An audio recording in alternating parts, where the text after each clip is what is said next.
हवस की आग में जल रही एक पत्नी ने चंद समय की अंतर्वासना को शांत करने के लिए सारी हदें पार कर गई। फिर हुआ कुछ ऐसा कि पड़ोस के ही दो युवकों से उस हवसी महिला के अवैध संबंध हो गए। अब पति की गैर मौजूदगी में हवस में पगलाई पत्नी अपने आशिकों को घर बुलाती और घर में ही बिस्तर पर रंगरलियां मनाती और अपनी कामुकता की आग को शांत करती। किंतु कहा गया है ना कि अवैध संबंधों का अंत तो निश्चित है, किंतु अवैध संबंध में इतना भी खौफनाक अंत होगा किसी ने सोचा भी नहीं होगा। इस कहानी को पूरा सुनने के बाद आपके भी पैरों तले से जमीन खिसक जाएगी और आप भी सोचने को मजबूर हो जाएंगे कि कोई पत्नी अपना हवस मिटाने के लिए इतना क्रूर कैसे हो सकती है। नमस्कार, प्रणाम। आप देख रहे हैं अपराध तक और मैं हूं श्रीकांत मिश्र। आज की यह सच्ची घटना उत्तर प्रदेश के लखनऊ जिले से जुड़ी हुई है। दरअसल लखनऊ के एक क्षेत्र लगता है मलिहाबाद। इसी क्षेत्र के कुशभरी गांव निवासी 32 वर्षीय प्रदीप गौतम, जो कि कैटरिंग का कार्य करता है। प्रदीप की शादी करीब 10 वर्ष पूर्व रेखा से होती है। प्रदीप और रेखा के पास 3 बच्चे हैं। अक्सर प्रदीप कैटरिंग के कार्य से बाहर रहता है। इसी बीच वासना की आग में जल रही रेखा का संबंध पड़ोस के 2 युवकों से हो जाता है, जिनका नाम राजू रैदास और सोनू पाल होता है। प्रदीप जब घर पर नहीं होता तो रेखा अपने आशिकों को घर बुलाती और रंगरलियां मनाती और अपनी वासना की आग को शांत करती। एक दिन रेखा अपने आशिक राजू रैदास के साथ अपने घर के कमरे में निर्वस्त्र होकर अवैध संबंध स्थापित कर रही थी। तभी प्रदीप पहुंच गया और दोनों को आपत्तिजनक स्थिति में देखकर प्रदीप के मानो पैरों तले से जमीन खिसक गई। नाराज प्रदीप ने रेखा को बुरी तरह पीटा और इस दौरान रेखा और राजू के अनैतिक संबंध के बारे में आसपास के जो लोग होते हैं उनको पता चल जाता है। इसके बाद हवस में पगलाई रेखा ने अपने ही पति प्रदीप के हत्या की खौफनाक साजिश रच डाली। हत्या के लिए रेखा ने राजू के साथ ही सोनू पाल को भी इस साजिश में शामिल कर लिया।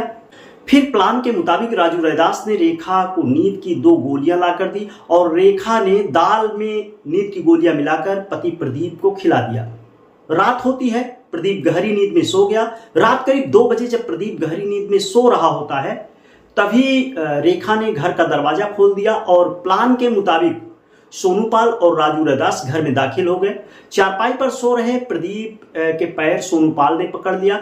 राजू रैदास ने कुल्हाड़ी से गर्दन पर ताबड़तोड़ वार कर हत्या कर दिया और यह खौफनाक मंजर जो होता है वो पत्नी रेखा अपनी आंखों के सामने देख रही होती है।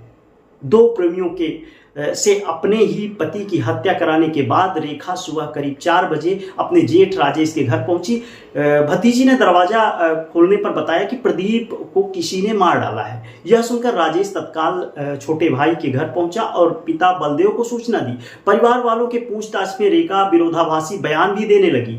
वहीं जब इस घटना की सूचना पुलिस को दी जाती है तो पुलिस शव को कब्जे में लेकर जांच में जुट जाती है। वहां के जो एडीएसपी होते हैं विश्वजीत श्रीवास्तव, वो परिवार वालों से पूछताछ करते हैं, जिसके बाद रेखा और राजू रैदास पर घर वाले पहले से ही शक जताते हैं। रेखा को हिरासत में लेकर जब पूछताछ की जाती है तो उसने राजू रैदास के साथ ही सोनू पाल का नाम भी बताया। पुलिस ने तीनों को हिरासत में लेने के बाद जब कड़ाई से पूछताछ किया तो सभी ने पूरी कहानी बयां कर डाली। वहीं हवस की आग में जल रही पत्नी के द्वारा किए गए इस वारदात की कहानी सुन अब हर कोई हैरान है। हालांकि चंद समय की वासना को शांत करने के लिए तीनों को अपराधी बना दिया और तीनों अब सलाखों के पीछे पहुंच गया और शायद अब आजीवन सलाखों के पीछे ही जेल की चक्की पीसनी पड़ेगी। आप इस कहानी के बारे में क्या सोचते हैं? इस सच्ची घटना पर आधारित कहानी के बारे में क्या सोचते हैं? कमेंट में आपके जवाब का इंतजार रहेगा।